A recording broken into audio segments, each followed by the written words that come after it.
The South China Sea trembles as the Philippines takes a decisive step. A powerful U.S. missile system, the Typhon, is now poised to change the balance of power, and China is furious. Welcome to GeoFrontline, where we break down the battles of power, politics, and strategy shaping our world. And today, we dive into the dramatic arrival of U.S. Typhon missiles in the Philippines. A move that Beijing calls provocative, but Filipinos see as a shield of survival. For years, the Philippines has been caught between two giants: China, with its aggressive expansion in the West Philippine Sea, and the United States, its oldest ally. China has claimed islands, reefs, and fishing waters that belong to Filipinos. Coast Guard clashes, water cannon attacks, and harassment of fishermen have become part of daily life in the South China Sea. Ordinary Filipinos feel the heat, their livelihoods at risk, their sovereignty under siege. But now, something has changed. Enter the Typhon missile system. This isn't just another U.S. military deployment. It's a game changer. The Typhon is America's newest land-based missile launcher, capable of firing the Tomahawk cruise missile and the SM-6, weapons with ranges that can reach deep into contested waters. With these systems, the Philippines isn't just defending its coasts, it's sending a warning. Any aggression will be met with firepower that China cannot ignore. Imagine this: from Philippine soil, Typhon missiles could reach Chinese bases in the South China Sea. Mischief Reef, Fiery Cross, and Subi Reef. All those militarized outposts China has built suddenly fall within striking range. For Beijing, this is a nightmare. Their once secure, unsinkable aircraft carriers now lie exposed to U.S. precision strikes launched right from the Philippines. And it's not just about geography, it's about symbolism. For the first time in decades, the Philippines is openly allowing the U.S. to station cutting-edge offensive weapons on its territory. This is a clear message. Manila is no longer bending to Chinese pressure. Instead, it is doubling down on its alliance with Washington. But why now? Why the Typhon? And why the Philippines? The answer lies in China's escalating behavior. From blocking resupply missions to Ayungin Shoal, to harassing Philippine vessels.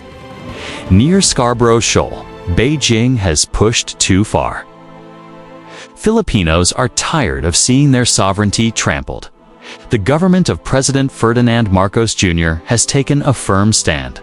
Protect the nation at all costs, even if it means angering China. And anger China, it did. Beijing's foreign ministry immediately blasted the move, calling it a serious threat to regional peace.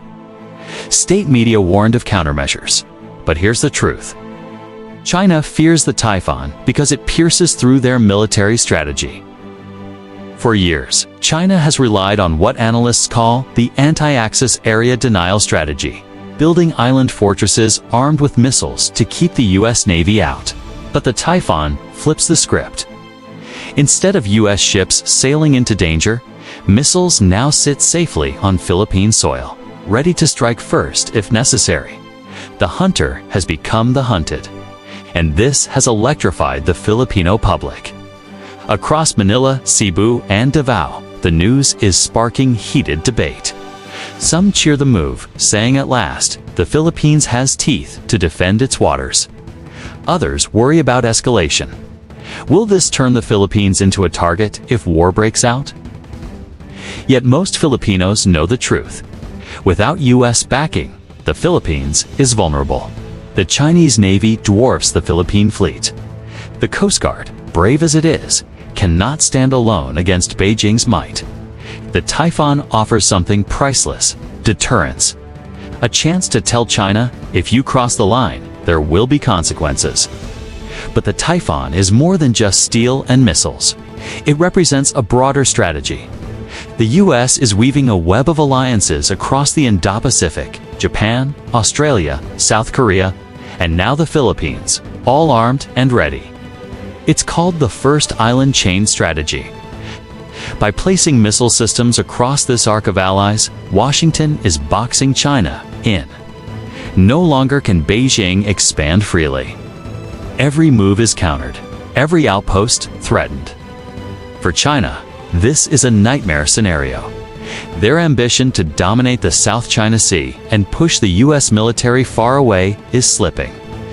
And the Philippines, once seen as the weakest link, is now the sharp edge of America's spear. Of course, this move doesn't come without risk. Chinese warships could increase their patrols near Philippine waters. Cyber attacks, disinformation campaigns, and economic pressure could rise. Already, Chinese state media is warning that Filipino farmers and workers will pay the price for siding with the U.S. Beijing's goal is clear: to scare the Philippines into backing down. But history shows Filipinos do not back down. From the people power revolution to standing up in international court against China's illegal claims, the Philippine spirit is resilient. And now, with U.S. Typhon missiles standing guard, that spirit is backed by real firepower. The question now is, how far will China go? Will they test the Philippines with more dangerous encounters at sea? Or will they shift tactics, trying to divide Filipinos with propaganda and fear? The stakes could not be higher, because if China miscalculates, the response will be devastating. Not just from the Philippines, but from the entire U.S. alliance system. And that's why this story resonates so deeply. For every Filipino fisherman, for every sailor braving the waves in the West Philippine Sea, the Typhon is more than a missile system. It's a symbol of hope, strength, and the promise that the Philippines will not stand alone. China calls it dangerous. Filipinos call it necessary. And the world watches as the balance of power shifts in the South China Sea. So the next time you hear about a clash at sea or a new buildup on a reef, remember this.